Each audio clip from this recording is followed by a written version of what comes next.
right, guys. This is the 11th episode of Music, the Universal Language Podcast. Today I got my guest, known as the Good Time Hobo, or also known as Josh Robson. What's up, man? Yeah, what's up, Jacob? Thanks for being on the podcast, man. Good to see you.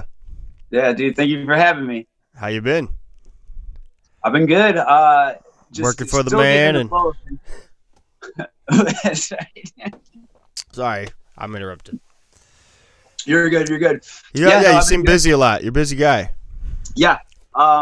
We just moved out here not very long ago, out to LaSalle, Illinois, and just kind of picking up the pieces around here and getting a good foundation and just stability, really.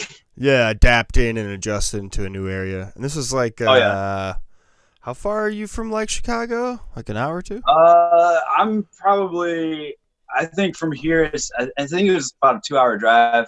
Like Chicago area, what have you. Yeah. Okay, that's not too bad. So you're probably like, 3 hours from the border of Wisconsin or something. Yeah, and that's where I was from originally. Before we moved here, I was living northwest suburbs of Chicago, over by like the border of Wisconsin, pretty much. Yeah. So more on the like the Gurney side sort of thing, or? Yeah, I was McHenry County area. Oh, right.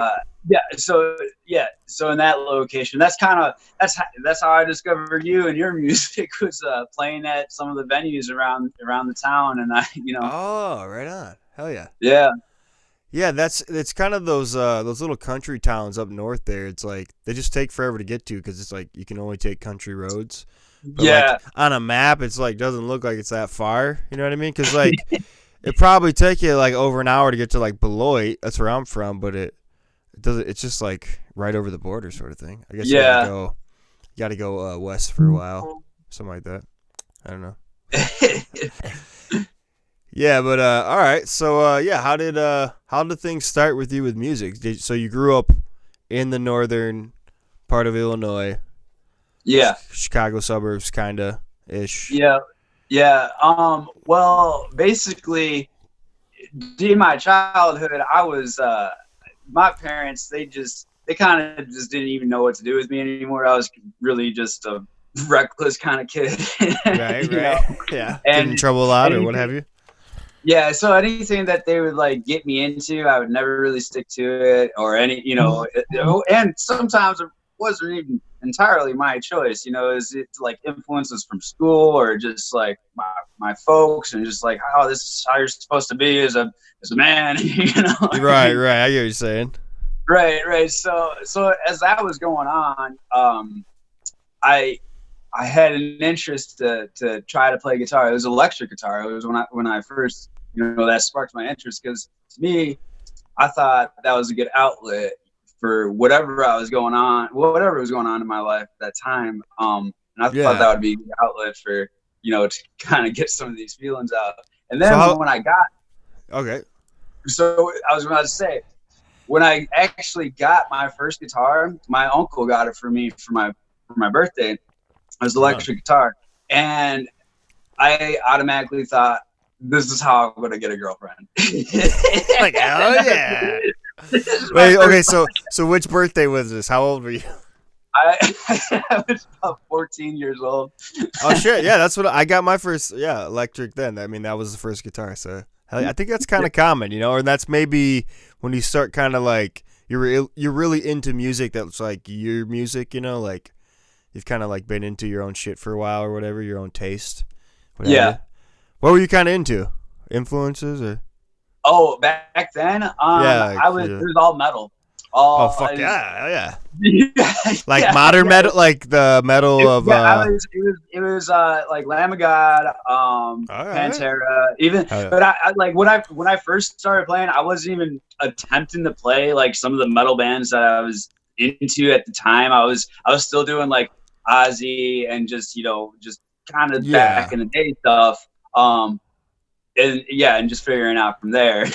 Right, because some of the shit gets so crazy with the metal, like the fast shit. Yeah. So it's trying to start out like that. Yeah, that could be intimidating. Yeah, and I think too, like I just remember like in my mind every time like I would try to play something very fast and, just complex. In my mind, I just wanted to do it one time, have it flawless one time, and that's it. I'm done. I worked my ass off to get to this. And just to get it once. You could do like the the slow, like the Sabbath. I'm taking it slow, right? Fucking Iron Man.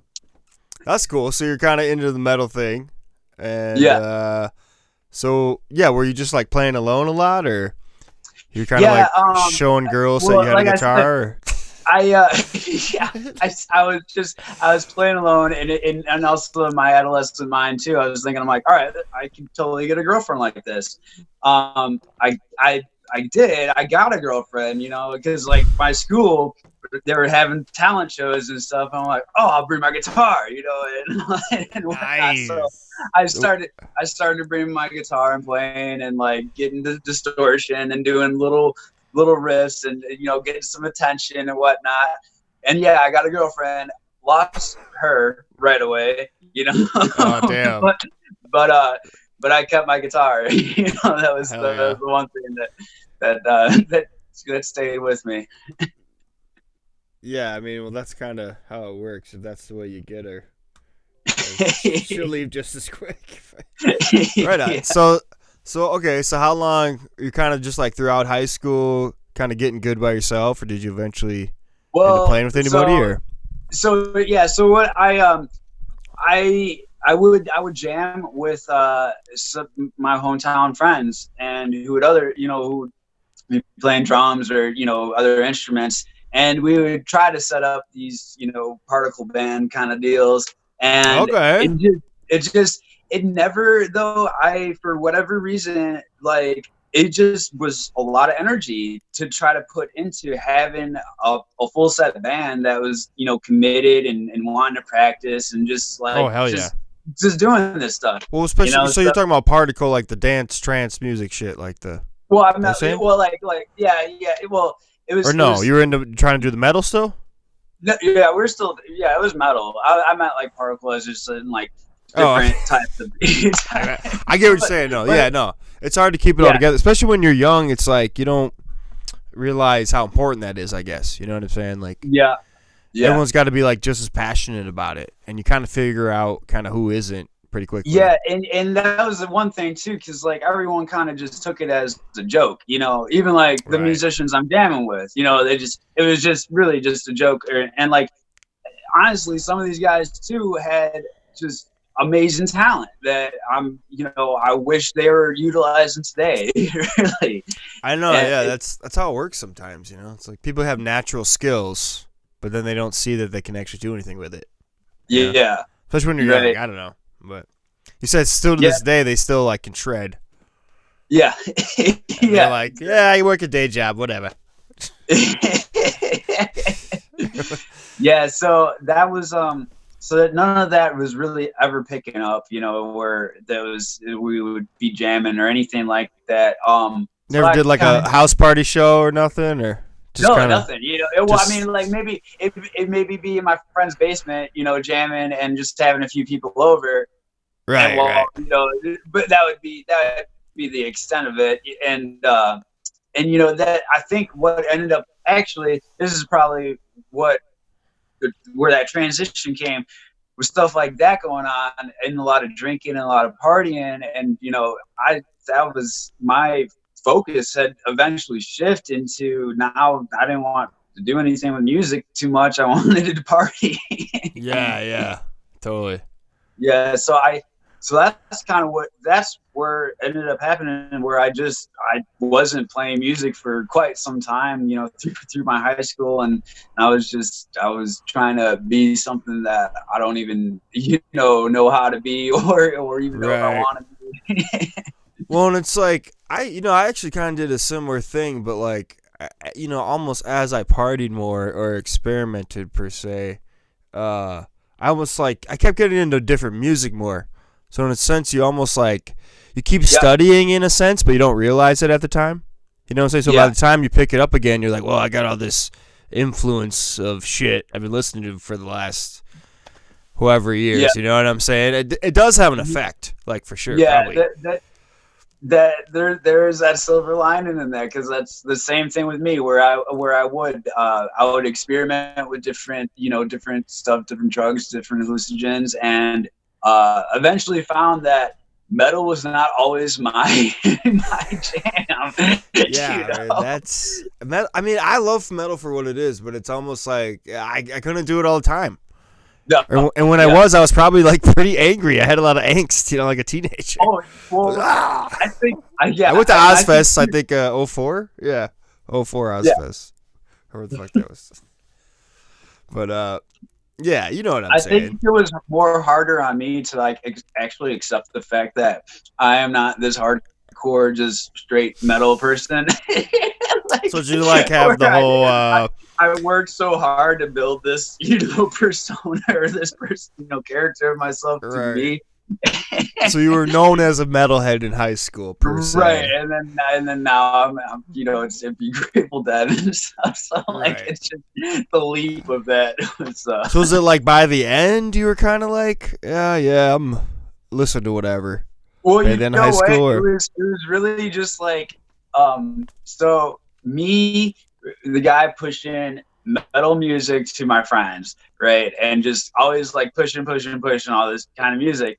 And it was, what happened was a few of my friends would show me their stuff that they like too, and it would not be metal. And at first I was like, oh, what is where's the shred? And then eventually, and like I just remember like just this feeling of surrendering, really to like to like melodies and like because kind of it was a slow progress, but it did happen where I was like, okay, I gotta fucking lighten up, because it's either this or I'm just gonna continue to be an asshole, or try to. So was there any did you have any specific bands, even like one or two, that like kind of transfer you over, or you're like kind of like getting into like Zeppelin? Zeppelin had like metal shit and soft shit, so you can kind of like go back and forth. It definitely, yes. Zeppelin was great for that transition. Yeah, I think they are definitely. Is that one of the main? Yeah, one of the main pioneers for it. Yeah. Oh yeah. And then it's like even some like, I don't know, like harder classic rock is kind of like metalish in its own right. I don't know. Yeah. Even the Doors are just like rocking. I don't know. Right. So yeah, Zeppelin, Jimi Hendrix. Stuff like that. Yeah, Hendrix, yeah. Hendrix, yeah. So you still get that raunchy experimental distortion, and just right. So that was kind of the that was words. like first you're skipping the soft songs, and then eventually you just let it play. You just go to the rockin' songs, and you're like, oh yeah, it's kind of metal. Yeah. No, Hendrix definitely, and he had such a huge blues influence, but he still like rocked the fuck out, so. Yeah. And then also too, my dad as well. Well, I was adopted by my grandparents, and he grew up, in that era where he was following the Doors and stuff like that. And no shit. He would play stuff and talk about like some of his experiences and everything, and it kind of sparked my interest on like it was just another viewpoint where you look at someone you just never expect. You're like, right. Well, it's like the things you don't know when you're young, and then you kind of realize how your parents are kind of cool or whatever. Yeah. You know what I'm saying? Like, like, oh shit, you like this? Yeah. I think the Zeppelin's definitely a good example of that, or a good way to. I'm not even the biggest Zeppelin fan, but they definitely have enough diverse shit to where you can kind of like have a really broad palette of, different type of styles. You know what I'm saying? Yeah. So, and then like, I think, and then Hendrix, for the most part, like all like metal gods like worship Hendrix. Like, Zach Wilde loves Hendrix, or whoever the fuck, Yeah. I don't know all the fucking guys' names. I used to be like into, when I was like in high school, it was like System of the Down and shit, and like, but of course I like Metallica and Slayer and Pantera. Yep. Yeah, So that's where I was at. CKY, Metallica, definitely all that. Yeah, how old are you? I'm 30. 30. Okay, cool. So I'm almost 35. So yeah, you're just like that next generation. So you're Yeah. like, but were you into much new metal, or were you kind of like sticking to the? No, I was into new metal too, and just I mean not enough to where like nowadays where I can't even like cycle through it, you know. So I guess like I think I was into new metal for the wrong reasons, if that makes sense. Yeah, I get what you're saying. But well, we all have different reasons, and it's all like when you're young, you're so impressionable. It's you. It's like you're saying, you're trying to like stick to this persona you built because you feel like it's so important in your mind. You know what I'm Yeah, saying? And like, there's all these like cliques of like, I don't know how your high school was. There was like a metalheads, there was a punk scene, there was the preps, there's yeah, hip hop exactly. heads. You Yeah, know, and like sometimes we all well, you know, the only time they all mix together is at the fucking parties, right? yeah. Oh, And we and all start getting partying more, you right? know the best music for that for that clash of people, Sublime. I was just gonna say that, bro. And Dude, that's you Sublime. could hear that at any one of those. You could hear it at a punk party, hip hop Yep, party, a yep, preppy party. Yeah, because they yep, had a little bit of everything, and they're yeah, not very metal, but they definitely had a healthy amount of punk. You know. yeah. Oh yeah. So fuck yeah, dude. Sublime, Brad Knoll, fucking man. I don't know about this new Sublime, but you know, whatever. Do their thing. Sublime with Rome. Yeah. What's his name? I think it's only Bud. He's the only guy in it. Or no, Eric, the bass. Oh. He's the only guy who's actually in it, or the original. Bud's gone, the drummer. He's gone. All right. So it was kind of like, so you didn't play for a while, and eventually Oh, so you. eventually, this is what happened. It spiraled even worse. I eventually I was getting into pills and popping them and stuff like that, and I had a neighbor that just moved in. He was from North Carolina, him and his girlfriend, and I'm still at this very young age where I think he was probably around 27 or something at the time, or 25, and Yeah. I was like 15, 16 years old, Oh and shit. right, and like I thought these were some cool people wanting to hang out and party and everything, Right. and I had offered them, you know, some of the prescription pills that I was getting from my friend and that he was getting from his dad, and Ah. yeah, Got yeah, yeah. that family hookup. Right. And there were oxycontins, and these were like the old school oxycontins where I apparently so what happened was he's like, yeah, I'm like yeah, I'm gonna go pick up some oxys now, and he's like, you can get those, and like his eyes and his girlfriend's eyes just like lit up, you know, with excitement. And you're like, I have something, like I'm of value now. Yeah, You know, right, especially to right. older people. Yeah, Yeah. and I'm like, and I'm thinking, I'm like, because in my mind, I'm just popping these things, and I was thinking, I'm like, you're cool, but like, like, I like the facial expression right now does not describe what I'm, like how I've experienced these to be, So Right, like, right. You're like, I made mushrooms and that was way more intense or something. You know, right, whatever. exactly, yeah, You're like, what the fuck? This little pill? right. So I started getting him, these oxys, and I was getting them all the time, like every other day, picking them up for myself, and then I'd give him some. And it was one day I was gonna go get some, and I went over to his house to see if they wanted any, and Mm. he was in the kitchen, and he was crushing up an oxycontin pill on a spoon, and he's putting water. He's got needles and stuff, and prepping Oh it up and shit. cooking it down, right? And Yeah. I'm like, and still, I'm like young, just not even knowing like what they're about to do or anything. I'm like, what are you doing? And he's like, oh, dude, he's like, I'm about to bang this shit. I'm cooking this up. I'm like, and in my mind, I'm like, you can do that? It's just Right, like, right. I mean, yeah, you're that young.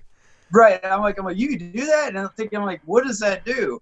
And he's like, you want to try it? And he's like, you're just give it a shot. And I did. Right. So I did. And that's when that first moment of the feeling, the rush to that, when injecting an opiate I had first experienced, hit me. In just, I knew when that happened, this was something I'm just gonna love for the rest of my time because now I was getting these things for free, and I was getting them and I was popping them. Now I now discovered that there's a whole different way of taking these things that are going to amplify this high 10 times, and I just because even they're like time release if you pop them. That's why even people just eat them, like crunch them up, right? Right. To get the effect quicker. So when it's time release, it's almost like, your metabolism and everything. It's like a slow, not as intense thing. So this is something that's like, bam. I mean, my experience, like when that happened that first time, it felt like, you ever see those war movies where like a bomb will go off and you hear this pin just like a yeah. That's exactly what it was like, and you've just got pins and needles running all over you, and your ears are muffled out, and it's just this incredible feeling. And the entire time, like, again, I didn't associate this to be like something bad, like that was like again, like I did not associate this to be anything that was related to heroin, and you were naive. So you were 16 when you first did it, or 15? Well, it was I was about 16. That's fucking young, man. Like that's I had friends the same way, and the thing is, like, it's so prevalent in any of that area. And like that's why Beloit has so much, because it's like it's where all the highways cross. You can go to Chicago to Madison, Chicago to Milwaukee. So it's like, I mean, I guess you were getting them for free, but like, as you probably found out, there's shit all over eventually, right? Well, yeah. I mean, that's because. So what happened was my friend's dad, he died. So shit. Right. So he died, and we weren't getting those pills anymore. Like I called, I remember the phone call. I called, and I hear his girlfriend, it was on speakerphone. I hear her in the background. Like, I was like, yeah, I'm like, my Danny's dead, or Danny's dad's dead. And the first thing she says, like, I'm kind of mourning over here. And the first thing she's like, so we can't get these fucking pills anymore. Like that's the one thing that she jumped to. Like, so we can't get it. I was just like, no, that prescription has been deceased. Like it's not. And so, like, was this like a year later, or you already kind of like deep in it? This is probably about a year going into with. So you're like, you're addicted at this point, like, essentially. Well. And that was the other thing. So what happened too, when I find out the news, and these days start going by, I started withdrawing, and this was my first withdrawal that I've ever experienced. And I remember going over to my neighbor's house and just like talking about it. And he's like, we're about to go to the city and pick up some dope. I'm like, why? And he's like, it's for the withdrawals. Like he's like, you'll get your sick off. And I'm like, what do you mean? Again, like I didn't even associate, right. Like, and that's the thing of, they turned you on to it, and this is what you find out after the fact. You know what I'm saying? Like, in a sense, they are the adults, even though obviously they're like addicts. Like, that's the shit they won't tell you. Like, oh, just try it, man. But when you get sick, we got to go to the city, man. You know what I'm saying? I mean, 25 and 15 or whatever. Fucking, all right, continue. So then, so then shit got. I mean, so it was quickly after that day. That's when things just spiraled even more out of control.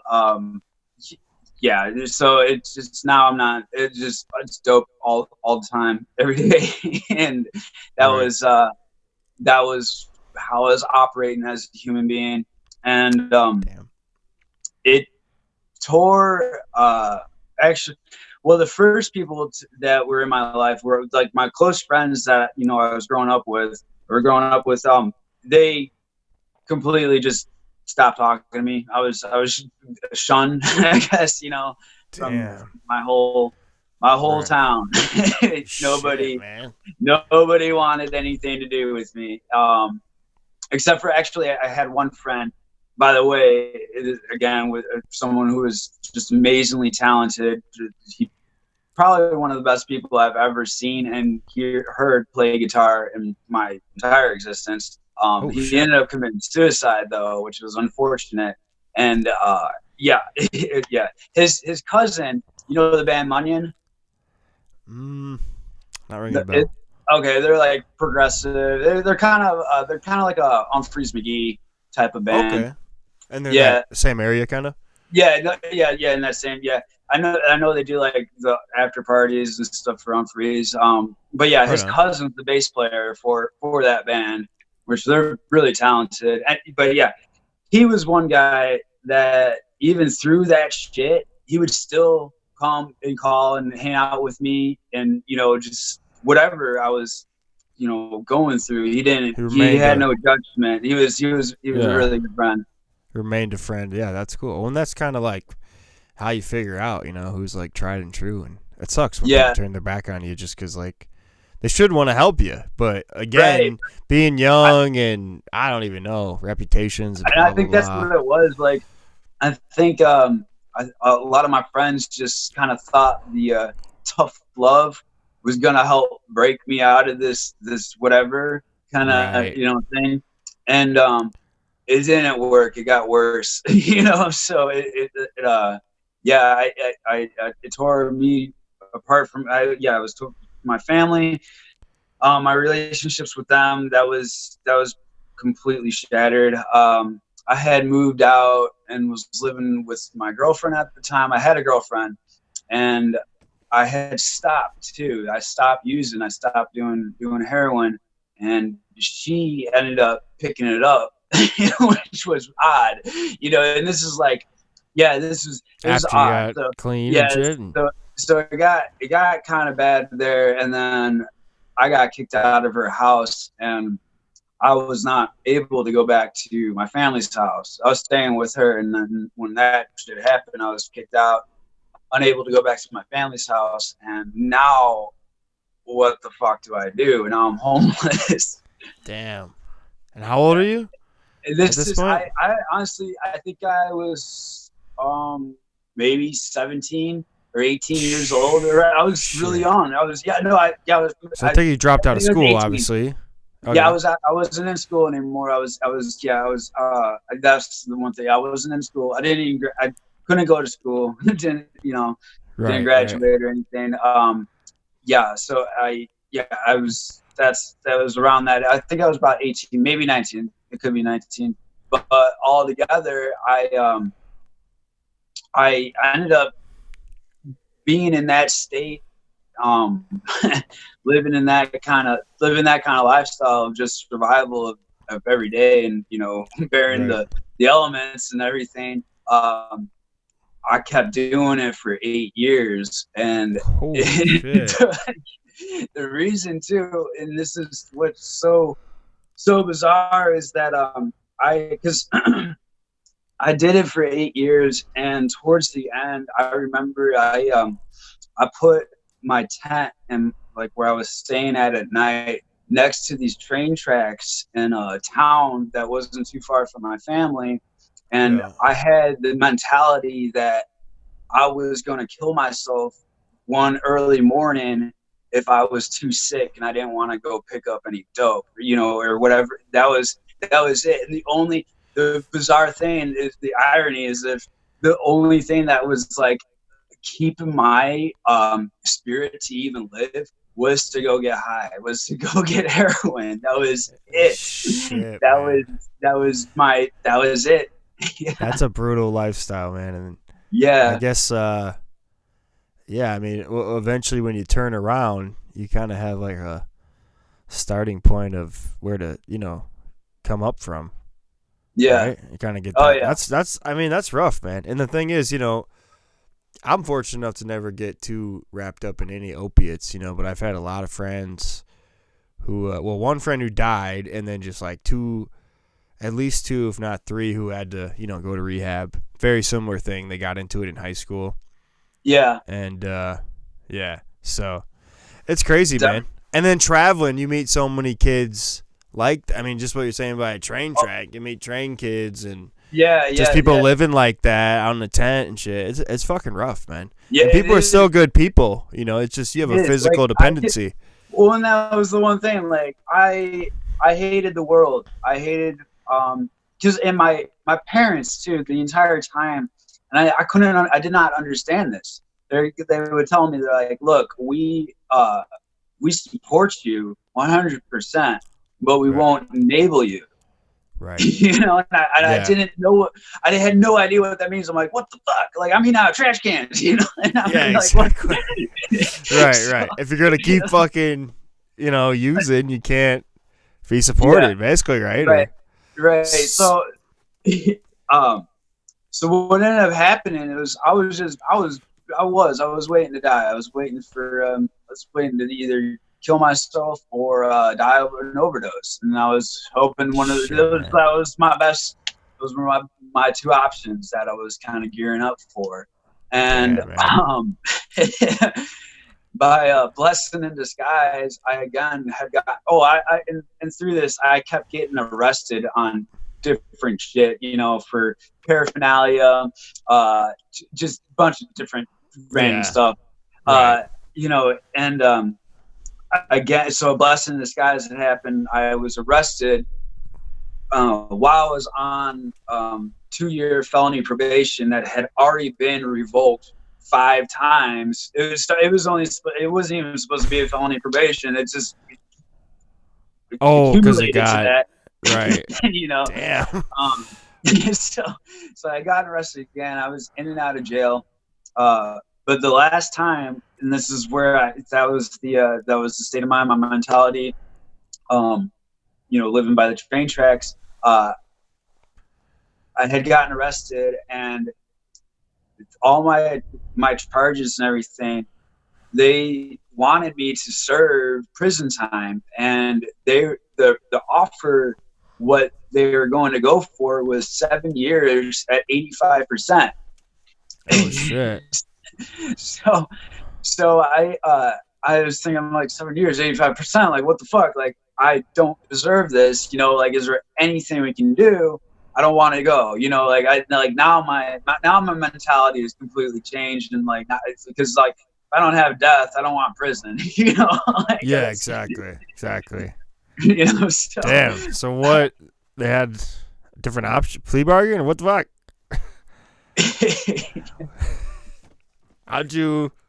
What happened? Well, so what ended up happening was, I asked them, I said, what about this drug court program? Because I heard about it, and I knew a lot of people, everybody in jail too, would say like, oh, that shit's, you're going to fail right away. Like, it's a setup. If you get popped, doing anything while you're on drug court, they give you the full sentence and all this, all this shit, so everyone's talking up like it's such a bad move to go into and all this thing. And then even my public defender, I asked him, I'm like, he's like, oh, they're not going to assign you to drug court. And I even pressed him. I'm like, well, dude, like, can I just request the paperwork to fill it out and take a chance? He's like, yeah, we can do that, but it's not going to help your case. And I was like, all right, well, let me at least try, Yeah, no shit, right? Right.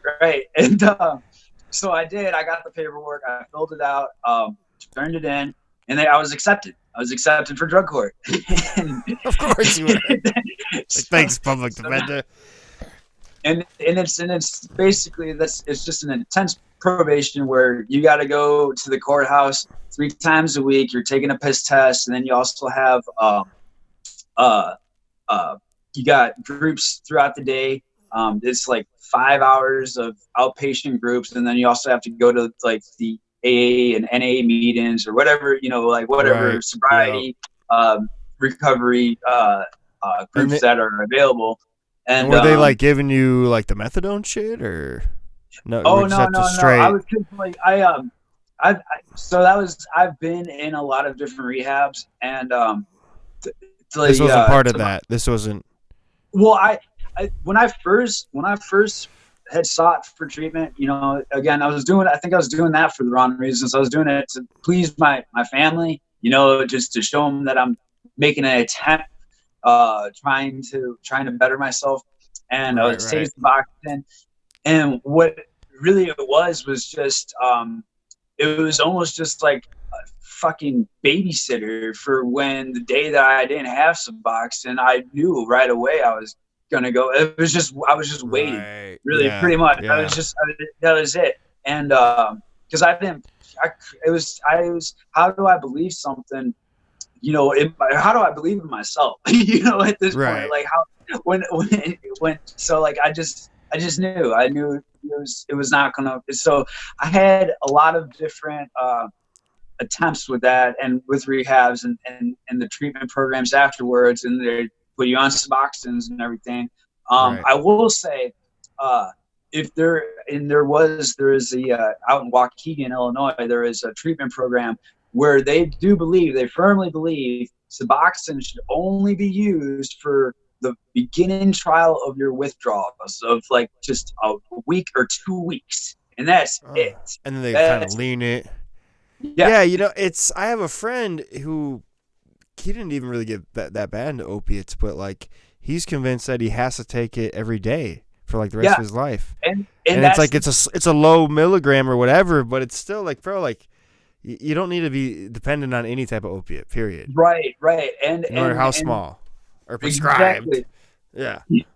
Yeah, and that's the thing where I see a lot of these addicts who are seeking recovery and treatment and everything, where they're told by their doctors, you're at least going to be on this medication for 2 to 5 years, right, minimum type. And then if you want to stay on it or complain or say having a bit, we'll extend that. And I think that's kind of the big pharma, their kickbacks that they're getting from these fucking drug companies, and that's all kind of tied into their corruption of it. And my point of view, I've seen it. And the availability of the opiates in the first place, they got what is it? 75% of heroin users started on pills, type of thing. So it's all like full circle shit. It's like, oh yeah, like get on the hard shit, and then when you recover, get on this other shit. Just whatever. Yeah, we still got you. All right, so let's get into the music, man. So when did this all cultivate, manifest, and you're like, I gotta play guitar again, motherfucker? Right. So were you like 25 when this shit happened with the court and shit? Yeah, I was. Let's see. When I get out of that, I think I was. I think it was about. I want to say like 20. I think it was 23 or 25. Okay. Yeah, I think maybe 24, maybe 24 or 25. I've been clean for 4 years, so it's been like just. Bad at math at the moment for whatever reason. So yeah, no worries. Trying to figure out the beginning. It's like since 26, you haven't. Nothing. Oh yeah. Right. No. I completely off opiates. Yep. Oh yeah. Yeah. That's so awesome. yeah. Thank you. So when that happened and I was accepted and now free in being micromanaged, I had to remember what it was that I felt passionate about. Like, how do I even have fun? How do I, because like these feelings had just been completely diluted for many, many years, and just practically forgotten, Yeah. And what it was is that I first thing that came to my mind was music. I'm like, oh, I love music.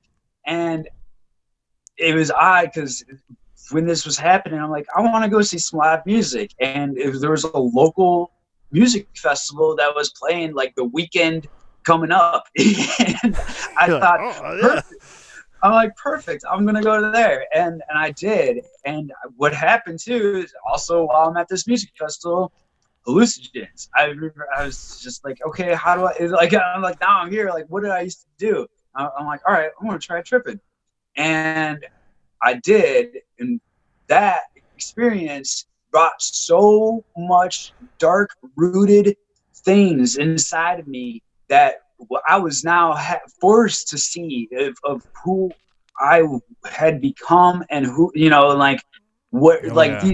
there is this just like I was completely, I couldn't move. I was being watched by a few of the people there. They're very, very friendly and kind, and just helping me out with water and just making sure I Right. wasn't, uh, too stressed and just having an anxiety attack or anything. And You're so just that's like analyzing and everything. It's yeah, something that yeah, needed to happen in a yeah, and sense. it truly did, because the next day I just remember thinking to myself, I don't ever want to feel like that ever again. And I knew why I had felt like that. I knew what built what it's inside of me and how it became, and I just knew I never wanted to feel like that ever again. So where do I start? How do I do that?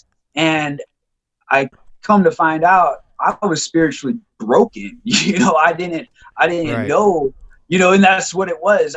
I was just fully spiritually broken, and I was sick and tired of, you know, uh, the court system, and also the people in recovery just trying to push the NA and AA book on me, and like all this stuff, because like I was just at this point where like I'm done talking to people about how I feel, because I'm not even sure if I'm telling you how I feel is really exactly how I feel. I felt like Right. I kind of And it's something as intense as a incredible trip can like you consciously make a decision like you'll never, so you don't have to convince anybody, right? yeah, Kind of convince it in your own. Well, you're the only one you have to convince your own right, mind. exactly, So you're like, exactly, yeah, all these people are constantly checking in on you because it's. Yeah, I mean, obviously, yeah, you cause people to worry about you, as you know, but right, it's your choice. That's what it always comes down to. It always comes yeah. down to like, and how can someone get to that conscious choice? And man, I mean, it's incredible what a good trip can do, or just like have an epiphany, have some clarity. Oh, and it completely changed my life on what I now needed to start doing for myself on a daily basis, because that's what it was. I was sick of talking to people and having them listen to me when I was unable to listen to me. Right. I didn't really know how to do that. And Yeah, totally. yeah, so that's where it began.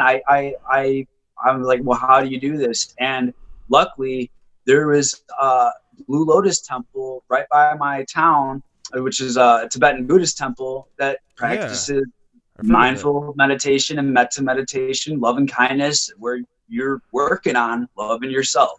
And that's Hell yeah. exactly what I Work on needed. your And mind, yeah. yeah, yeah, And so yep. you were just able to like join there or just Yeah. practice and That's, anybody can go. When I first, so I was still in drug court too, right? And mm-hmm. I was able to, instead of having to go to the AA meetings each week and fill out the little log and have somebody sign it, I was able to go to that temple and do these meditations and count it down as my Dude, which is probably far more beneficial.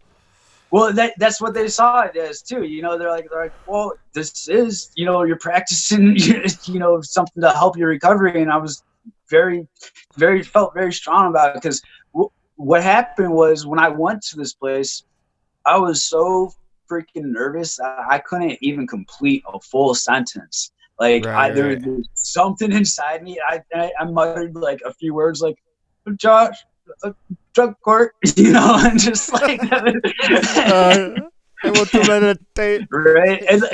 But right away, these people just like, they're like, oh, and they knew what Yeah. was going on. They knew what was happening. I And can sense that shit, man. I can yeah, feel your energy. well, that was what so they knew what was happening. They knew how to work with me, and they asked me. They're like, "Would you be interested in volunteering here?" And I did. I started volunteering at this place every single day, and I learned with these monks how to communicate just with presence and not in a solid communication, non-verbal or anything. It just Well, that's what they say. Language is 7% of communication. That's because body language, and is like so much more. And you just like hold an energy. You know what I'm saying? Yeah. And when you speak with tones, obviously that's a whole nother thing. But yeah, even without speaking, I think we lost the sense. Honestly, I think we used to have. I think we used to have a stronger sense when we were kind of like more like animals, because they have that sense, like a more intuitive sense, or almost like a telepathic thing. You can communicate without verbal, without words. I've read a lot about different theories about like ascensions and stuff like that, and how society does, man. No. yeah. Clutters our brains. Yeah. But, okay, so you're like, this is some life changing shit. I mean, you hit the lowest rock bottom, and so like everything is almost like it's like getting better, little by little, and then eventually you were like guitar, or exactly through meditation, or what do you think? Yep. So I got back into playing and write music again, and I just remember, so even in my hometown, there's an open mic. I'm not going to mention which place, but that place though has a very cliquey crowd of people that kind of run the whole music thing. No way, not an open mic, bro. No way. I know. Yeah. So I figured out, like, fuck it. I grew up with these kids, like, I'm just gonna go try it, and I wanted to go play and try it out, and I did, and it was starting to get kind of comfortable. I was starting to feel good about it and not so nervous playing with these, they're very talented musicians, don't get me wrong, but they definitely have like this cockiness to them in some forms, and right, and that can outweigh the skill sometimes. So in some way too, I think there is like this one like side, like, oh, I gotta show them, I guess. Yeah, you want to be impressive in a sense. Right. But so that started happening, and hold on. So you're like 26, 27. Yeah, I was. So this is pretty recent, man. You're 30. Are you 31 soon, or you just turned 30? I just turned 30. I turned 30 in January. So, dude, when I fucking met you in 2018, you were fresh off. That was starting to do the music shit. Yeah, pretty much. It was 2018. I was 28. Yeah, it was around that time. And so, like, were you doing? You were kind of doing the one-man band before the loop. I mean, I kind of call them two different things, looper. Yeah, so you're doing the beat with your feet. Yep. First, right? Yeah, that's where it started. I started playing with a suitcase kick drum and a tambourine. I'm on my foot, and just belling out whatever folk songs and songs I can come up with, or covers and stuff that are just gonna be fun. And what really though, my style, or kind of what kept me in some of these doors and places, was half the time I would just play a few songs, and it was more so just talking about life stuff and kind of connecting with the people who were there listening and enjoying themselves. And that was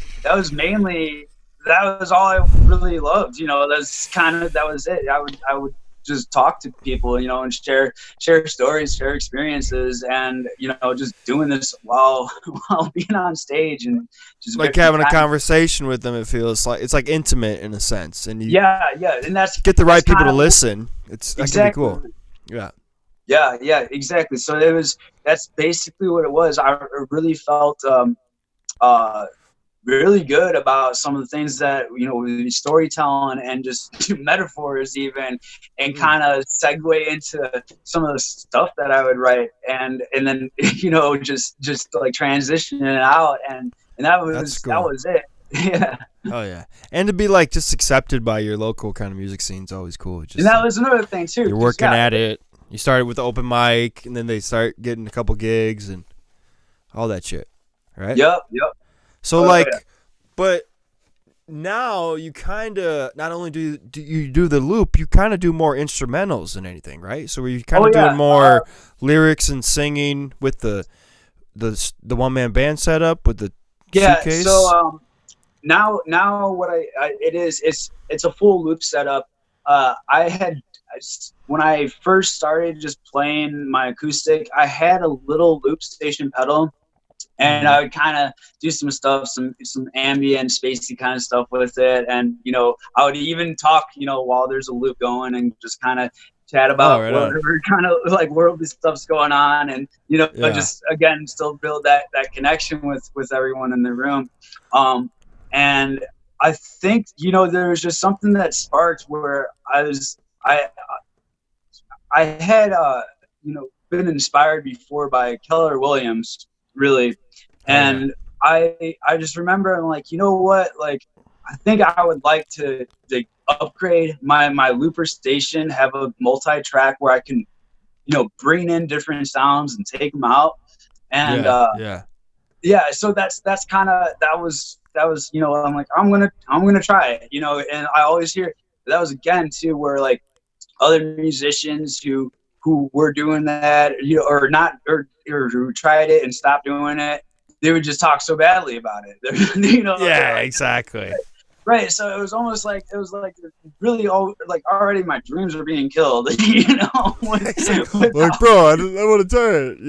Right, Keller does it like Keller's like so flawlessly with it, and he was like peaking a good, I don't know, like decade ago. He still has a huge fan base, but Oh, exactly. Yeah. No. Yeah. And that was it. Like, so I think one good thing about hearing other people talk about is that, like, okay, I can loop, but I don't want to sound too much like Keller. Right. Like, yeah, you gotta have a original thing, and exactly. I think the thing with Keller is he always has that like comedic aspect, and his voice is just like it sounds like Keller. You'd have to try to sound like Keller too. Right. Yeah. And then he does all those harmony pedals he gets in the Put the joint in my pocket in the I've seen him so many times, but it's like hard to remember most of the shows. You know what I'm saying? But it was oh man, I saw him a lot, like probably 2005, like 2009 or some shit. But anyways, so how temporary was because when I met you, you said it was like the one man band thing was kind of like your old setup, and we just like had to like you just did it because we had that shitty sound system or whatever. We're just like, all right, fuck it, let's just make do. So like by then you were already looping, and that was kind of like you weren't doing the stomp thing anymore or the suitcase. Yeah, well, like that was the thing. I had gotten the looper, but I still wasn't bringing it out yet. I was at home practicing with it, trying to get as familiar as possible. I still to this day, every day, I tell you the truth, I would, if it was my choice, I would love to practice 6 to 8 hours a day. Fuck yeah, dude. Well, the thing is with the looper too, you got to be so on the beat because you fuck up live. Oh, I got to start over, guys. Sorry. Yeah. I actually did. I had one temporarily, and honestly, the reason I stopped because it got stolen. But yeah. Oh yeah, that's happened to me too. Yeah. I was like, oh fuck it, I'm acoustic now. Yeah. All right. Right. So that's what was happening. I still hadn't really brought it out much, and then when I finally did, it was I think that part when I started bringing in the looper and just like doing other things, it did take away those connections, those where I would have in the room. It would take away because my mind is now being multi-use, right? So Right, so right. it wasn't as strong as it was before when it was just my guitar and I'm just talking with, or my guitar and kick drum and just talking to people. Right. So it started to take away that aspect of things. So it has been this balance that I've been seeking throughout the years of bringing this setup to different places and how I can incorporate that from where I began into this new style that I'm venturing into. And we said like you'd speak over a kind of ambient loop. Do you ever do that? Like you ever have just like a one layer loop as like an intro, and then you talk, and then it like eventually you just keep adding to it or something. Yeah. Kind of thing? Definitely. That sounds pretty dope. Especially you do it right. You're giving the story, and then all of a sudden you start fucking hitting because you use like a drum machine and keyboard and what's all the elements you got? So my setup right now is I have my guitar, I have a banjo, I also use a violin bow I recently started using on the banjo, which has just been great. Fuck yeah. You got a pickup, you made your banjo electric or pickup head? Fuck yeah. Yep. Did you get someone someone to do it? That can be hard to fucking do it right. Yeah, no, that was a gift from another thing too. When I finally was accepted on drug court and I knew that I was gonna not go back to that lifestyle anymore, my family accepted me back, and that was just with open arms, and that was just one great day. It was just amazing. Yeah. And this is your grandparents, kind of. Yeah, right? this is my grandparents, and they're just nothing but love. They're just happy to to have me back, and right. Just in time too, because my mom she had gotten really sick, but she got out of it, and so it was perfect timing for everything. But yeah, it was one of my birthdays. Because they saw how bluegrass and folk music was just pouring out of me. Right. Hell yeah. And that was one of my presents that they got me for my birthday was the Good Time. It was a Good Time banjo. Oh fuck yeah, hell yeah, classic. It's a Good Time banjo from Deering. And that was it. So like and they had someone install a pickup on there for it, and yeah. All right, so you got banjo, acoustic guitar, a banjo, assortment of pedals, and then I use a chaos pad, and also there's a drum machine built in there, but I also make my own drum beats just live on the keyboard. I have a synthesizer too, a Roland JDXI synthesizer, and that cycles through a bunch of different sounds. They're just amazing. So is that like MIDI style with the synthesizer? Or? Yeah, I have. So it goes like almost analog kind of, or no? It's the synthesizer is an analog and digital crossover. Right. But the only MIDI that I'm actually using is just the clock sync tempo for a few of the drum track beats that are installed on the chaos pad. Oh, I see what you're saying. Yeah. Right on. Yeah. Oh, cool. So you don't necessarily need it to like tweak. You don't have to play the keyboard through it. It has its own. Well, yeah. So I just played yesterday for a few of our friends. And because we haven't had company out here yet, and yesterday was our first time having company over, and one of our friends' boyfriends, he plays guitar and has pedals and stuff, and he was like, "This is an interesting setup." And I was like, "Yeah, I'll show you guys," and ended up playing for like hours, and just like these people just really got into it. Fuck yeah! But I was explaining, I'm like, yeah, like I use the drums on the keyboards when I have rhythm, but days that I'm like, if I don't have my rhythm, I'm going right to a MIDI. Yeah, and it's funny how yeah, I totally get what you're saying, because I've messed around with drum machines too, and like when you don't got it, it don't loop right, and you're like, oh fuck, or whatever. Yeah. You know, it's just it can even like be in beat, but it doesn't sound right or some shit. Yeah. All right, so how'd you come with Good Time Hobo? Is that through the banjo, or is that because you were homeless and all the? So all right. I back when I was homeless, there was an entire summer where this is gonna sound weird. I slept in a bush with another homeless guy. We would share a bush together. Okay. And nothing too strange though. I'm except for it was the only bush that was like close to town and that we would not be really seen from the public, and it was just in a good spot, and we're panhandling every day, so it was just like this is where this is it. And, watch each other's backs and shit. And yeah, exactly. Yeah. Right. So and his name is Gatorade Joe. Awesome. Yeah. So Gatorade Joe, massive alcoholic at the time. Like he just drink as soon as he woke up to as soon as he's going to bed, kind of deal. And but he played too. He played guitar, and we came up with this idea that we wanted to have a full set band called the Good Time Hobo. The fuck? That's awesome. Yeah. And that just eventually, once you got clean, once you started playing again. Eventually, it just kind of stuck, or that was it. So like, we would practice, and we didn't even have instruments at the time, and it would just be I've had those conversations with my friends. Right. So you know what happened to old Gatorade? No, I don't actually. No. Damn. Yeah. Hey, Joe, I don't know where you at, man? You want to be on the podcast? Where you at? Was he like an older guy? You're back in the band.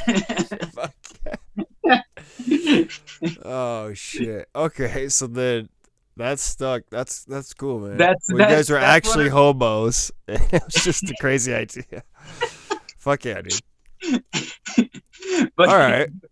But that's where it came from, because and it was also kind of while I was the friends and everything that were playing and the music that I was listening to and that I would go to see, I was like, like I have to. I'm a solo artist. I don't just want to use, like, I can use my just Josh Robson. That's good. But I wanted to stick out a little bit, and that's where I came with it. Hell yeah, dude. No, it definitely does stick out, because it's I don't know. It can make you think of multiple different genres, I guess, when you hear a name like that or something. But yeah, and that's and then you have a twist on it though, because you're kind of doing some different. I mean, it makes me think of like some Woody Guthrie shit, or like I don't know if you know, like C6 Steve, or shit like that.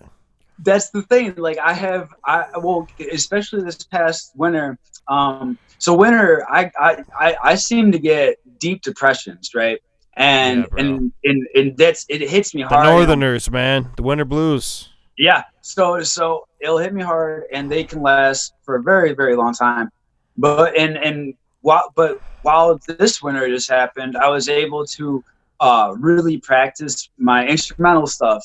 So like any of the videos that you've seen recently posted, don't have many that are vocal with my lyrics or anything, and it was mainly due because like I focus in a different part. I'm journeying into something else on a deeper level, and but my main goal with the style that I'm doing is incorporating this bluegrass folk with down tempo, EDM beats and stuff, and kind of having this mesh of stuff going back and forth, or even in the same song sort of thing. Yeah. Oh yeah, definitely. Yeah. Especially in the same songs. Like I think the banjo is a huge thing when it comes to that, because it throws people off when there's bass and beats and just like string Yeah. instruments going on, and then all of a sudden banjo comes in, twangy as hell.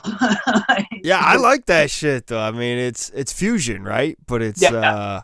I mean, I even like fuck, have you heard that band Gangsta Grass? You know, they do like No, it's like hip hop. It's like hip hop beats, but then it has like banjos, dobros, like acoustic guitars, fiddles.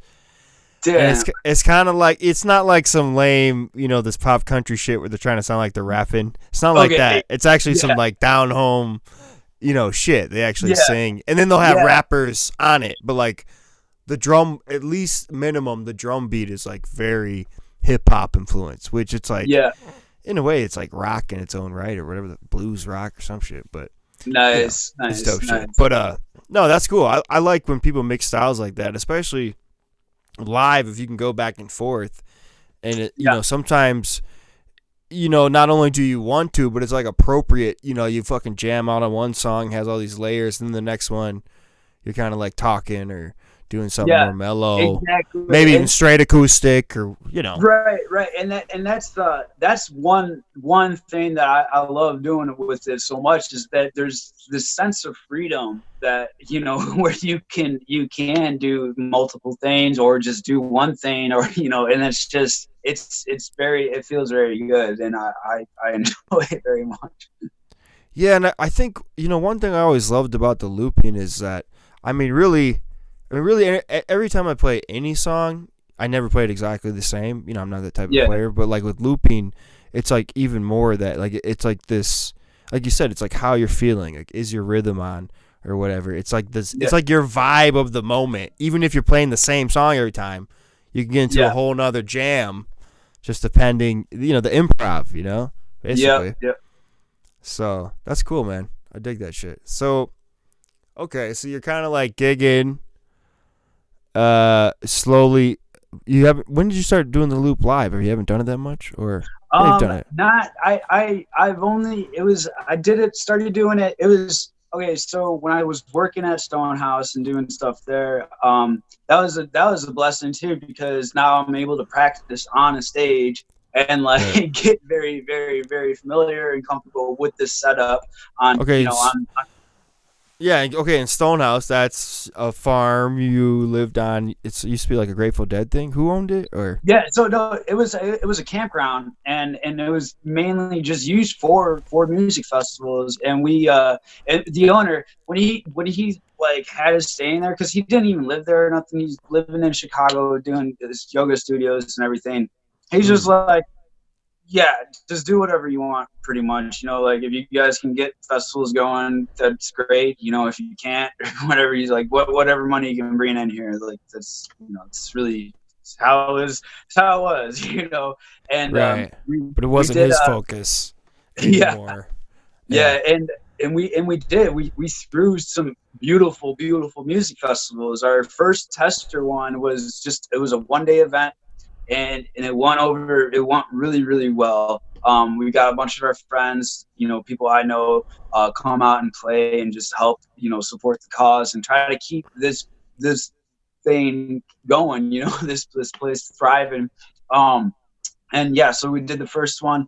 The second one even way better. We had just a lot of people show up. We had some great bands come. Also, this guy, he donated a $30,000 light show system for this event. Holy shit! So that's fucking like crazy. It was building up to this glorious thing. You know, like it was a beautiful place. And the first one we did, I didn't use a loop setup or anything. I was still just kind of working on, you know, how to incorporate some of my stuff in it. And both the festivals, the first one, I didn't play the second one. We had played the third one. We did the third one, Stonehouse Revival, with all these really, really talented Dead cover bands come out and play for 2 days. So I played there, and it has just been with suitcase, kick drum, tambourine, my guitar, and you know, just connecting with people. And so but since then I I have played a few places with my gear. One place, this is I think it was I want to say it might have been. Oh, you know what? I forgot. Before Stonehouse. I had been playing at other places. I've done a few jams with Georgia Ray, a fiddle player, which just helps a lot when you kind of share the energy with somebody else, and especially totally. Yeah. So I have done. I have played at other places, but it just different transition, especially with going to Stonehouse, because I was doing 5 shows a week. And oh shit, I was hitting 5 shows a week, and it got weird. So it was again finding the balance within myself. Doing 5 shows a week, I started drinking much more, and I went to Stonehouse. I met Anna, and she saw that I was drinking a lot too, and I was just like I just need a break, you know. And I asked her, I just need a break from gigging. Is it okay? Can I come and just practice music here and stay here for a little bit? And she was like, yeah, nobody else is here. And then, so you're fine to do that. And quickly we fell in love, and and then the story goes on.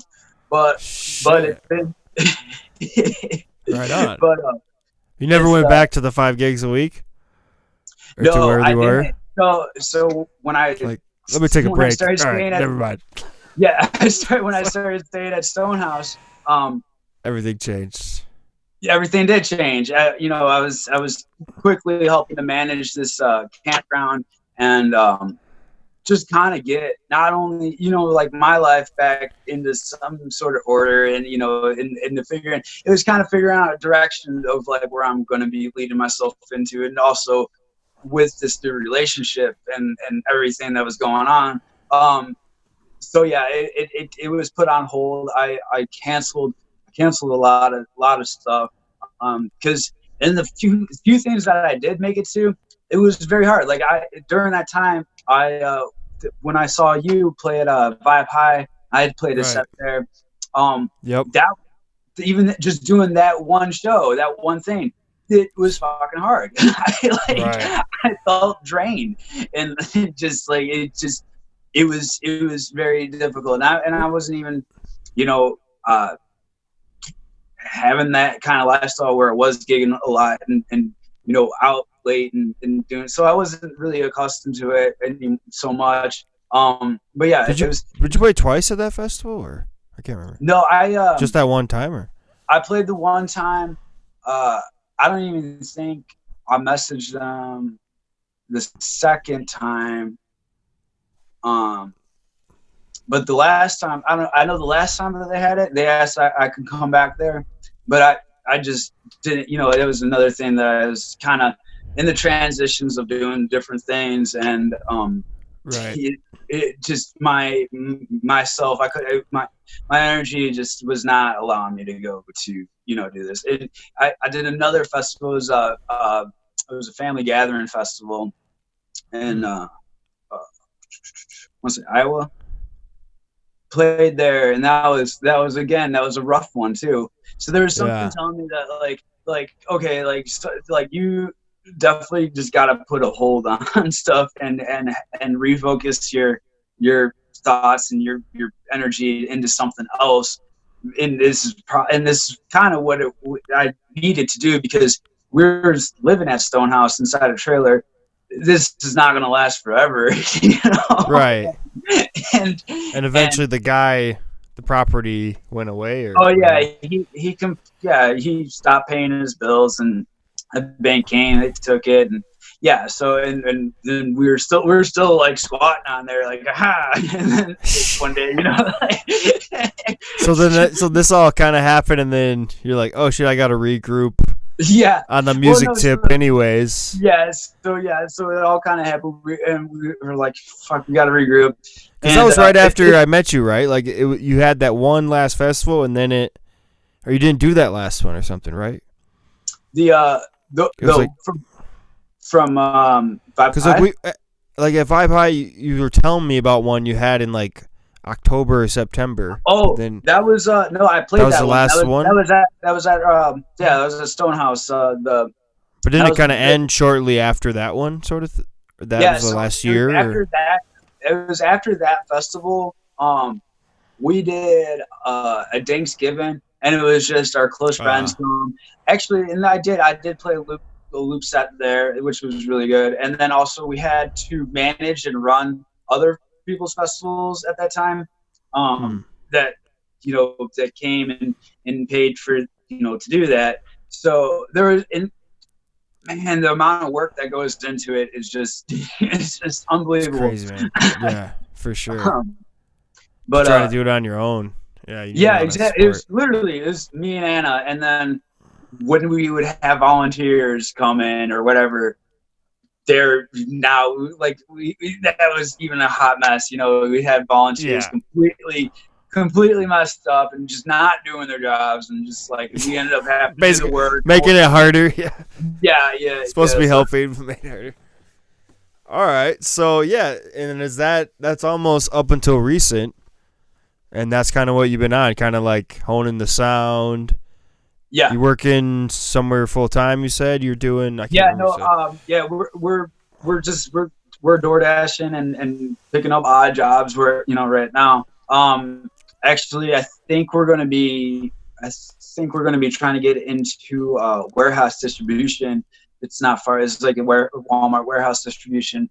But other than that, I've been able to have a lot of time with focusing on songwriting and with how I'm, I guess, using all these different instruments and just incorporating everything. So I've had a very solid while and been working diligently on doing so.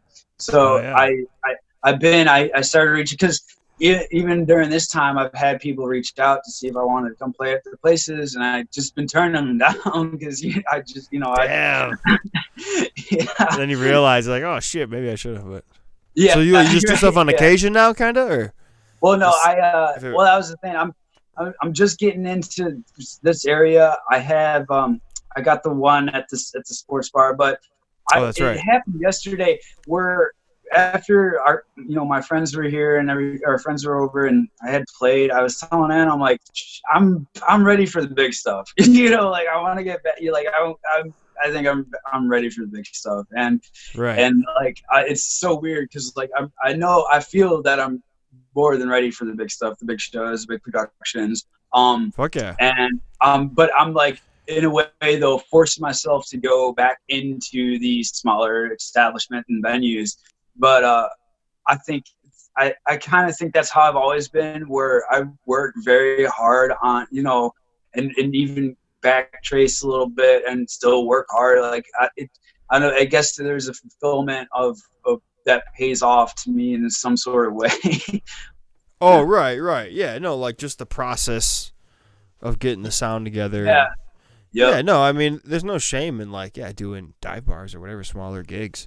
Because all the while you're like preparing for the big ones, and it's I don't know. I mean, some people, I've never gotten stage fright personally, but to me, I've always felt like when you get a chance to get an opportunity, like when you're ready. You know what I'm saying? Like you're like, I'm not gonna fuck this up.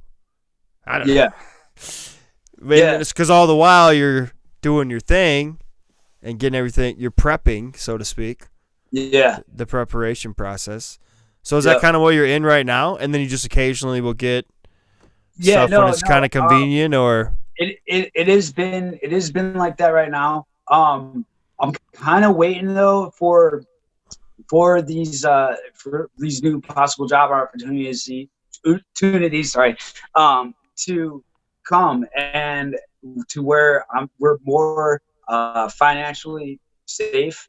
And so I can really gotta have some security backup. And all that shit. That's because we have been struggling and with our bills and just like really working long hours to kind of get everything still floating, still sailing, and it's so bizarre doing so, because like there's this passion and there's this just like this inner self telling me that you can do this, like you're fully able to do this work and continue this dream.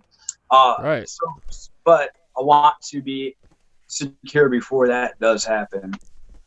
Yeah. No, it's a good feeling just to have that. And, you know, a lot of times when you're on the grind, whatever you're fucking hustling or going through odd jobs, it's just like more motivation for the music. Because you're like, to me, man, I mean, I've worked like every fucking job you can think of, from like janitor to fucking factory, whatever the hell. But I remember, you know, back when I used to work real jobs, I would like literally be like writing lyrics in my head and sometimes because I'd like hate the job so much. It was like fueling me to like, you know, keep writing and shit. You know what I'm saying? Not that you have to hate your job, but you almost know, like, you know, I'd rather obviously be doing art, and you know. Or, that's definitely been one and you thing. Don't have, and just being able to just pay your bills with art, you know, not like I have to be rich and famous, you know, because even like big time in your own mind is not like, you know, some mainstream whatever, you know. But and that's I'm very far from really even wanting that. It would just be something where I'm able to survive. I'm able to get by. I don't want to take more than I, you know, can handle, or if I do get more, I want to give. You know, that's really it. I'm not. Well, and like having something unique as a looper, especially doing, you know, the multiple instrument thing, that can like give you that kind of extra thing that can get you, because like, so for me, for instance, like I get a lot of gigs where I get good guarantees and they have a built-in crowd, especially like breweries and shit, and like 90% of all the other people they're booking are like cover people, you know what I'm saying? And I do a decent amount of covers, but I'm really trying to push originals. But being that I have a one-man band aspect, it's like something else that's cool to like, you know, witness, similar to like a loop thing. So it's almost like, you know, I'm grateful that I'm able to book as much, but it's almost like that's how I get in, because I'm not like, hey, I do all these covers and blah blah blah. You know what I'm saying? It's like, no, this is what I do, and I do some covers, but I'd rather not, in a sense. So it almost can give you that advantage, but it all depends on the venue, and you know. Yep. Hold on 1 second. I'm gonna grab the charger. My battery light came on. No worries. I'm gonna grab a bonger. Maybe. The reefer.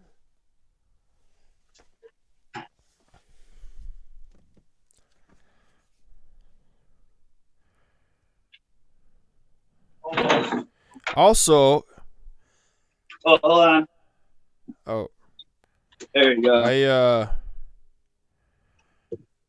Yeah, so I kind of I saw this briefly, but yeah, I'm a registered hemp grower in Vermont. I grew it was a pretty small crop, but you had to register and all the shit. And I saw you guys were kind of getting into. Were you working for like a bigger farm sort of thing and helping? No, you know what? So that was the odd thing too. Didn't work out. So we started working for this guy. He's like probably one of the richest people in this area. He owns his boat club, and just like, this dude's just filthy rich. And him and his partner and his wife, they just figure like, we're gonna be hemp farmers, you know, and all this stuff. But they honestly had this was their first time doing this shit, and they had just a field of plants, right? And they had no idea what. They didn't know when to cut it. They didn't know how to dry it. They didn't know how to cure it. They didn't know how to. Bro, it's so common. Like, it's insane. People are like, "Oh yeah, I can grow hemp too." Right. And Anna, she's done this work before. She's like, I've been on the West Coast. I'm very experienced with this kind of work. And we went in there, and she was pretty much running the show. Like, they were asking her, you know, to like show people how to do this and all this stuff that she was telling them how to do, and you know, just everything from, you know, humidifying and like packaging, just everything. And right. Yeah, but with that though, like she definitely wasn't getting any appreciation towards her work, and that's what it was. We were not really appreciated, and they doing a lot more than they could, and yeah, exactly, and just working all these long hours and everything. And I don't, entirely really know what they said it was going to be temporary, but when we started, they're like, oh yeah, there's going to be work for months, and all this stuff. And we're like, okay. And they're like, only if you get hired on. That was their thing. They're like, if you get hired on, you're guaranteed a $15 pay, and and there's this, like, you're going to be working all through the winter and all this stuff. Well, we didn't get hired on. He just said it. I don't think anybody did. I'm not sure if anyone did. Yeah, right. They probably realized what might not have been worth it, the process. Yeah, and they probably just stole. They probably learned from Anna, like, all right, we're gonna fire you now and tell people how to do it. Right? Dude, I swear to God, that's what it seemed like. Like, because this is the thing. Like, Anna would say something. She'd be like, "Well, you guys should be doing this," and like these guys would like laugh. They're like, "Huh, yeah, okay," And then the very next day, you could tell they'd be doing it. Yeah.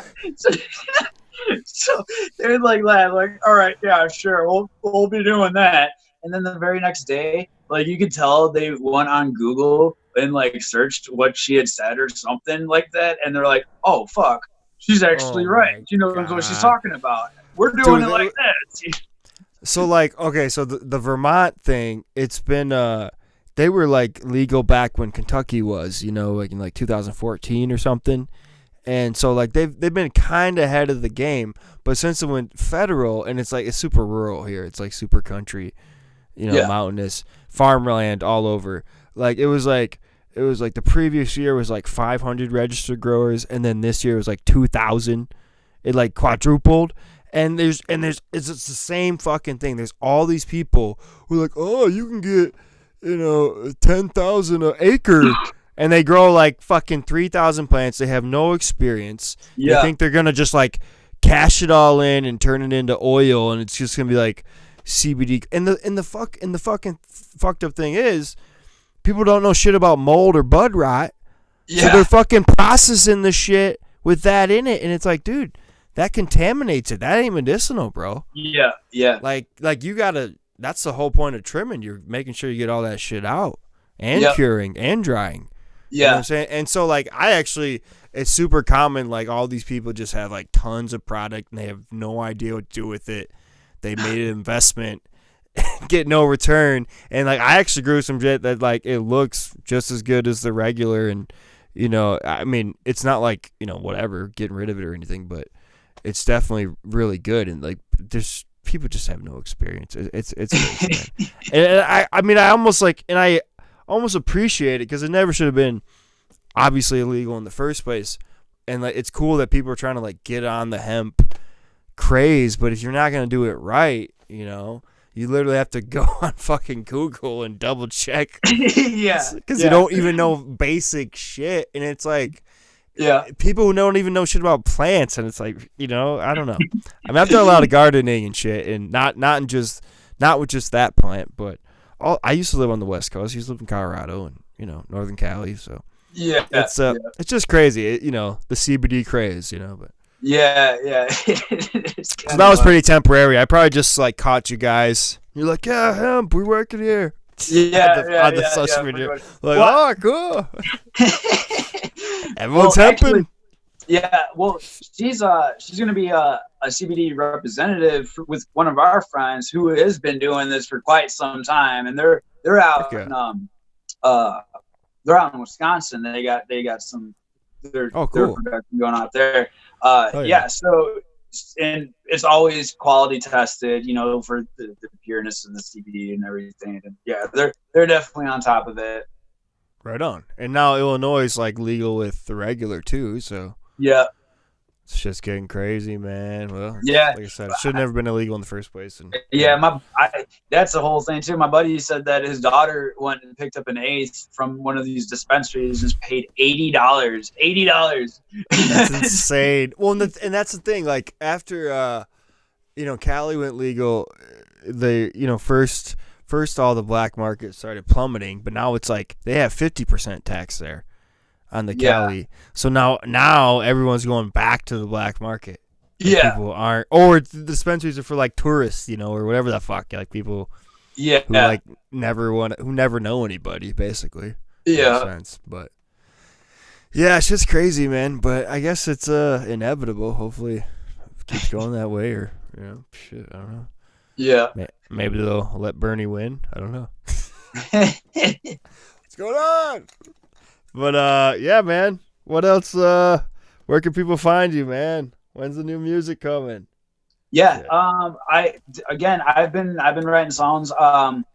And I'm starting to play out in this area. Sportsman Tap, that's coming soon, and then I'm hoping to get. I'm gonna start like slamming some more gigs in this area, and then just start. You ever play up at like Mackey's or not yet? Yeah, I played at Mackey's. I thought so. Yeah, no, I played there. That's kind of the thing though.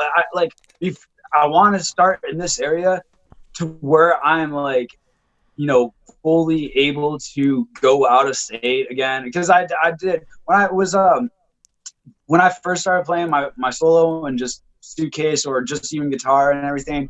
My buddy Pete Dive, he's he moved over to my hometown, and I was a Pete Dive fan from the get-go. He's a great folk artist, and I was just was like really happy he moved out close to where I live. We started hanging out, and like I would go over there and play guitar, and he's just like, "What the hell are you doing?" I'm like, "What do you mean?" He's like, "You're coming on tour with me," and that was the beginning, So we did we've done two Kentucky, Indiana tours, and just a few different states, and kind of the rural or the regional thing. Yeah, cool. And every time it's just been those stories have been they're incredible. Honestly, there's been very interesting times. But yeah, so I thought this was a great opportunity to do this with my friend, and we had a great relationship of giving good criticism with each other on our shows, and this was perfect because like we'd play a show, and like point out everything that we loved about, what happened in the show. And then we'd also point out things that we could possibly improve on.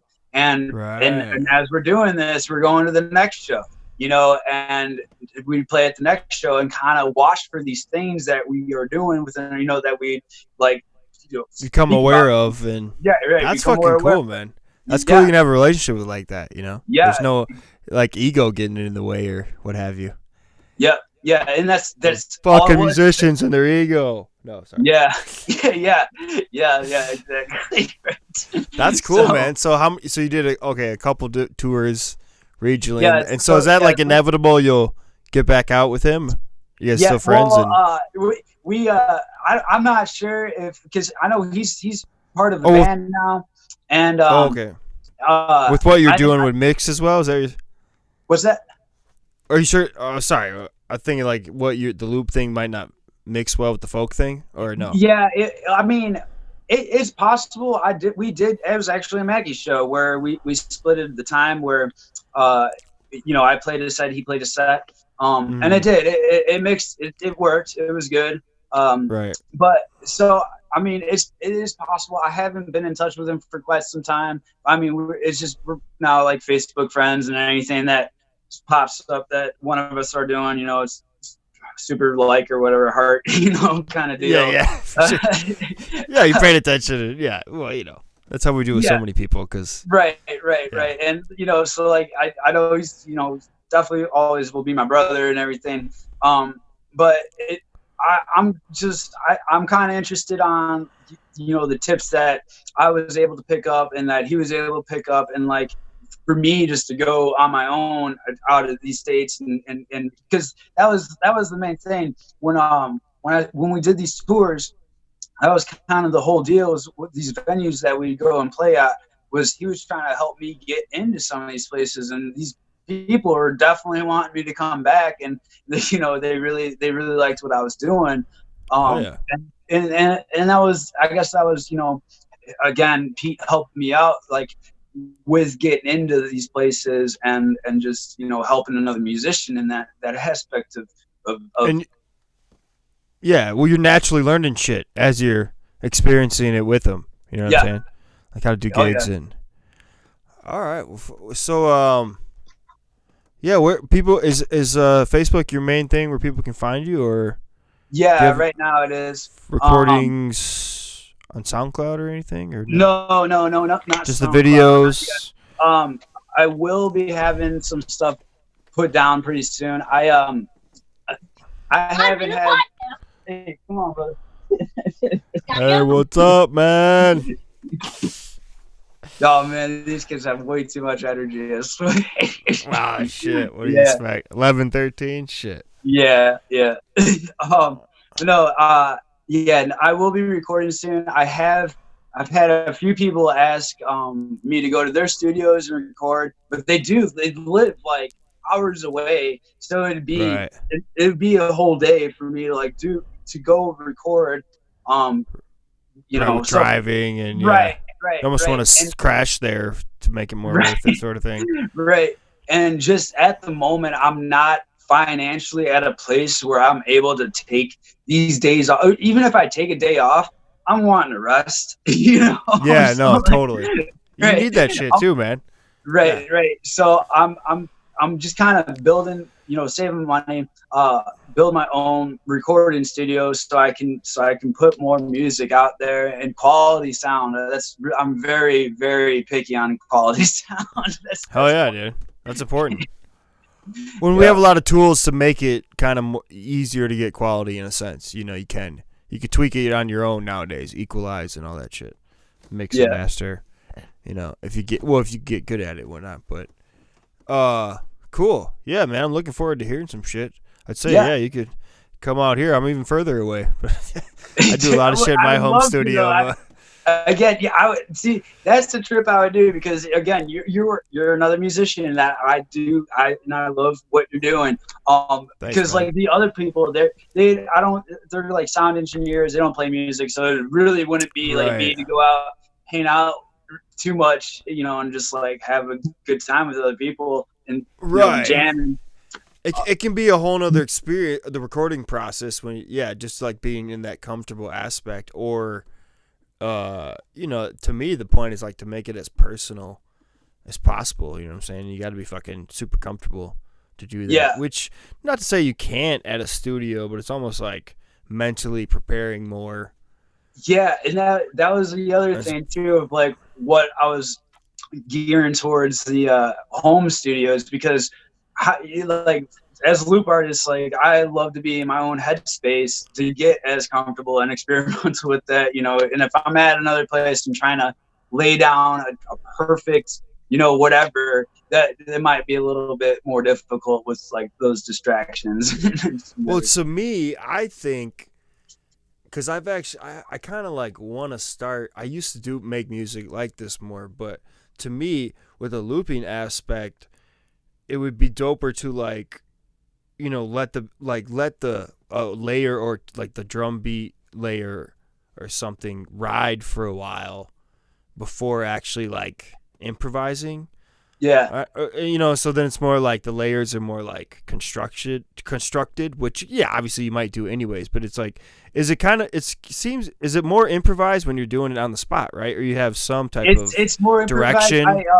I do have I have a few different techniques that I use while looping. I'll either build a huge layer loop of all the different instruments up, and then I'll break them down and kind of bring in vocals. I'll do that sometimes. Or I'll play a song acoustically and like in the middle of the song build a big jam. Up,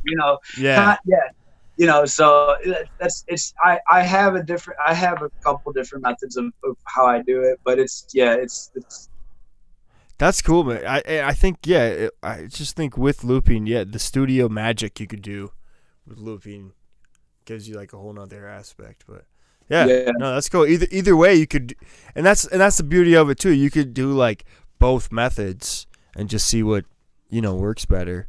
And that's kind of what I mean, because really I kind of got it down to either And then there's another method I do. I'll just like have one rhythm percussion going, and I just bounce between different stuff, you know, just like with key changes and everything. So, you know, like, but I became pretty solid too, again. And I think that's another part of that sense of freedom too, where you don't have to stick to the one way of doing something. And I just, I love it. Well, and the dopest bands or whatever, solo or not, like, even if you have a studio version that's, you know, whatever, kind of like solid in its own right, you can always, you know, do it different live, you know, and that's kind of the beauty of it, like, even more. You know what I'm saying? Jam bands are just, you know, bands that don't play the same shit all the time. Like, you can have your studio version that's your solid structure of what you know of the song, but then obviously can always be different when you do it live. So even if, like, you know, in a looping aspect, you know, a lot of times the studio version's almost simpler in a sense, to kind of like be more appealing or something. I don't know. Like, to me, when I think of loops, it's always almost like a driving rhythm force, like a beat you don't get sick of because it's looping over and over. You know what I'm saying? And then the shit you do on top of it obviously makes it more, you know, entertaining and what have you. But you know, just like a good groove that, like, it only needs fucking one measure of drum or whatever the fuck. It sounds good. Going over and over. It's like, that's kind of like the simplicity of hip hop or something. It's just you know, the words are the bonus, but like a lot of times, you know, you get into like the instrumental more or what have you. I don't know. You feel the groove, man. Simplicity can be cool. But shit, man. Seems like we breezed through this pretty quickly. Easy to talk to. This is great. Yeah, dude. Thanks for being on. Man, do you got any fucking family near Beloit or no? Well, what about your dad? Your real dad? What's that? You look like one of my friends, dude. Like crazy, especially since you don't have glasses and your dreads aren't down. No, not in Beloit. I don't have family. South Beloit, Illinois. No. No. Yeah, my buddy John Ivy. He looks very similar to you. Really? Nice. But I just forgot to ask. You never know. But shit, man. It's great talking to you. Good Time Hobo. Same, Jacob Green. Thank you. Find you on the Book of Faces. That's the main spot. Yeah. And soon I'll be having other stuff too, SoundCloud and all that good stuff. Fuck yeah, dude. Cool. But hell yeah, dude. It's good talking to you. Thanks for being on the podcast. Anything you want to say, project to the people, the listeners? I just want to. You want to what? Well, happy and peaceful. All love. Yeah. All love. I think you expressed a lot within this, and you got a cool story, man. It's kind of cool how it all came back around. Full circle to music, you know, and metalhead to good time, hippie folk, trance looping shit. Yeah. What the fuck do you call your music? I can't. Don't you have... You know what? My friend, she said, this is what she described it. She's like, it's a rustic folk electro jam grass. I know exactly what that is. I'm like, all right. Yeah. Well, it's like, you know, we're talking about Keller. He always would jam with the fucking Yonder. I've seen it with like Traveling McCurries and I saw him with Yoda. Yeah. Oh yeah. Or he does that. He goes that way too. Yeah, exactly. So that's fucking shit. Right? I forgot about that. Because he even does that. Oh, that Keller and the Keels. That's like straight grass. There's no a loop and shit. So that's dope, man. Just to be diverse like that. So you're already doing it, man. I hope the best for you and keep fucking jamming, bro. I like the videos. Thank you, and yeah, man. Hopefully get more gigs. Make it it's a process. You slowly get rid of the odd jobs and just fucking do the music. And I think with being familiar with it, I'm gonna get back into it kind of, more confident and a little bit easier. I just, it is a process. So. Fuck yeah, dude. Like you said, you got to be ready and comfortable, and just after doing it and what have you. But right on, man. Thanks again for being on. Appreciate it. Good seeing you, brother. I'll say the little peace out thing. Thanks for being my guest, Josh Robson, aka the Good Time Hobo. This is Music, the Universal Language Podcast. I'm Jacob Green. Oh yeah. Thanks for being on, brother. It's good seeing you. Yeah, stay in touch, man. Well, I have no idea when I'm back in the Midwest, but we should try to do a show or something. Yeah, dude, get a hold of me. Yeah, for sure. Definitely. Might be a minute, but yeah, anytime you find yourself out here, man, just hit me up. I will. Beloit, or where is it? I'm in Vermont. Vermont? No, yeah. Okay. Yeah, so if you're ever East Coast. The Beloit got me. Yeah, no, I haven't lived there quite a while, but that's anytime I am in that area, that's where I'm staying and, like, playing gigs in the area. Yeah. So it was always like northern Illinois, I dipped down into, and then all around Wisconsin sort of thing. Iowa and Minnesota too, like fucking trying to get in where you fit in, get wherever they let you fucking play. So, I like to come out to Vermont sometime soon because I know the seasons, like the fall change. Dude, the foliage. Yeah, the foliage is like the best time. I mean, you kind of can get a lot of tourists or whatever, but no, it's beautiful out here, man. And I'm really like in the sticks. Like, it's nice. The towns you go to are like literally one horse towns. So, nice. It's everywhere is like a rural route or a country road. So it's cool. Green Mountain State, man. But yeah, brother, it's good talking to you. Thanks for being on, man. Peace, man. Thank you. Good seeing you. Peace.